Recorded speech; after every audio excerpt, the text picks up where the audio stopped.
So my grandfather was a barber. He was a barber for 50 years. He came from Italy with $1 in his pocket. He became very successful very quickly. He taught me the value of hard work. He was my mentor. He was my hero. He taught me how to be a barber, showed me the ways of the trade. And the night before he died, he told me that I had what it takes to open my own shop. And I didn't think I had it in me. I told myself, you know what, it's gonna take a few years. But he told me, you'll know when. I'm on my second barbershop now. My name's Salvatore Giannoni, and I'm a barber. Been a barber for almost 10 years. This is my life story.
Main Street, Norristown.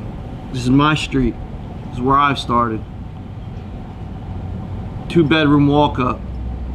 4 brothers. Single father. I'm the oldest of 4 brothers. Bunk bed, 2 brothers to a bed. This is where I came from. This is where I started.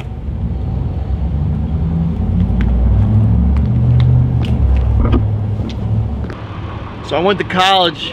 I failed out. I didn't want to listen to everybody tell me how much of a waste of potential I was. So I resorted to, continuous use of drugs, homelessness, sleeping in the transportation center on cold nights, and even in the woods outside on warm nights, begging for change. So in my worst parts of my homelessness, I used to beg for change out here in front of the gas station, McDonald's. I used to clean the parking lot, and the manager would leave food back here for me next to the trash cans and the dumpsters. I used to sleep in those woods back there on the warm nights by the river. I came a long way since then.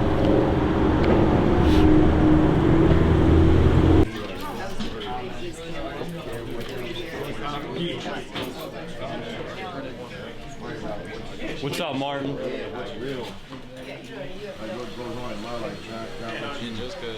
I'm in the barbershop right now. This is my barbershop. So I'm happy. How do you want it? This is service right here. On the phone with the wife. My girlfriend, you gotta make sure that's right. They do it right here, I'm telling you. Don't worry, you gotta stay right. December 1st, 2006, I sat in a jail cell. And I made a conscious effort. I looked myself in the mirror and I told myself I was better than this and I could be better than this. And I had a lot more to prove and a lot more to give to the world. I looked myself in the mirror, 115 pounds soaking wet and said today was going to be the first day I became sober.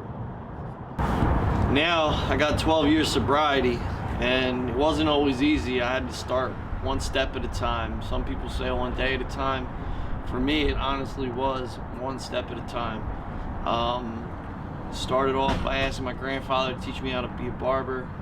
I met my wife 6 months into my sobriety, never turned back. I went to meetings, mentored other people, did everything I could to become an honest, hardworking man, just like my grandfather was. He taught me how to be one. And lost my father, my grandfather shortly after I got sober. And that was another step in life. I now had to be the head of my family and take care of my brothers and my own family.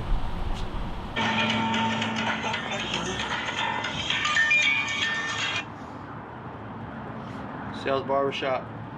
Hi, I have a real Christmas tree that is about 5 foot. Do you know of a family that would be in need of one? Yeah, for sure. And you're over in Pottstown right now?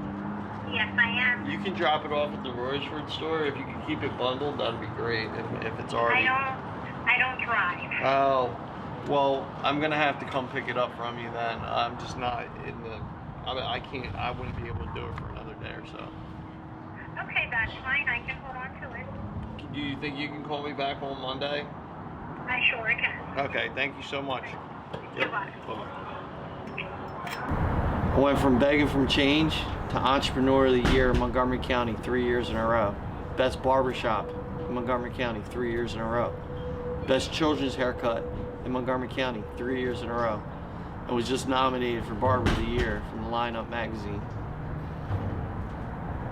All the accolades really don't mean nothing if I don't give back.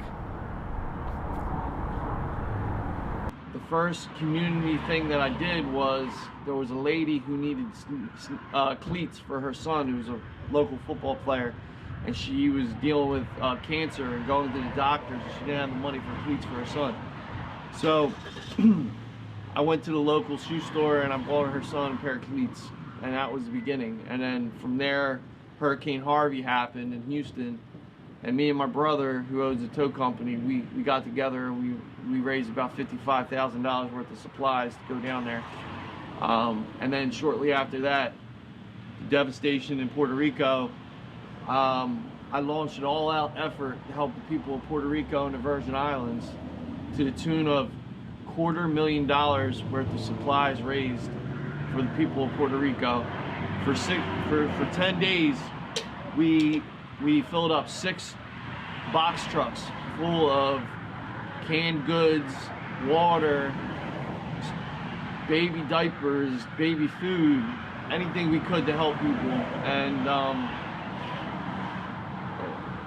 it never stopped there. Then Christmas time, I helped 500 kids that weren't going to have a Christmas. And this year, we plan on doing the same thing. I might just be a small man in a small corner of the world, but what I can do with my 2 hands, what I can do with the help of others, if we all band together and get serious about our community, we can accomplish great feats. We can affect the world globally. We can feed people that need to be fed miles and miles, thousands of miles away, that are on their last, they're on. What I'm trying to say is, if we band together as a community, there's no telling the accomplishments we can achieve.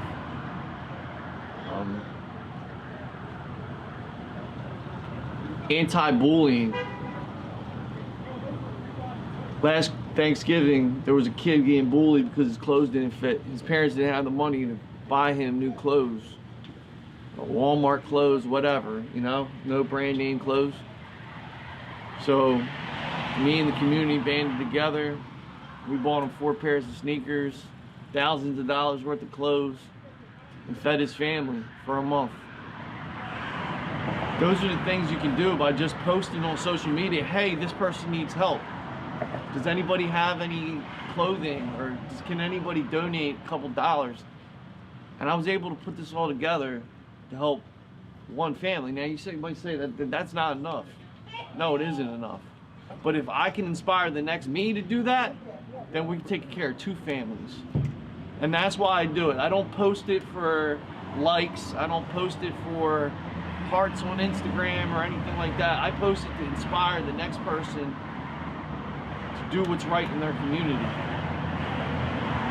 You know, I've trained 8 other barbers, and now they're able to provide for their families. Some on their last chance. Some people that were living in cars, sleeping in churches, now have new houses, new cars, and you know, are barbers for me. And I treat them like family because they are my family. I've shown you the past, I've shown you the present. The future is much more brighter. I'm trying to expand into multiple locations throughout southeastern Pennsylvania, and I couldn't have done it without the great barbers by my side and the barbers I've lost along the way.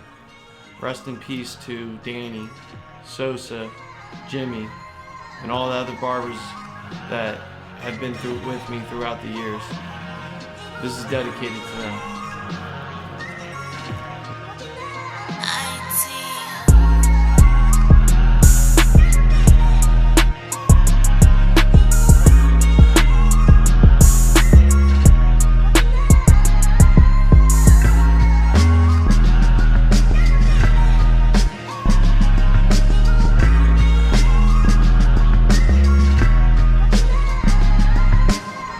You can find Sal's Barbershop at 2 locations, Plymouth Meeting, PA, 1011 Germantown Pike, or Royersford, PA, 70 Buckwalter Road in the Limerick Square Shopping Center. You can also find us on the web at www.salsbarbershopvip.com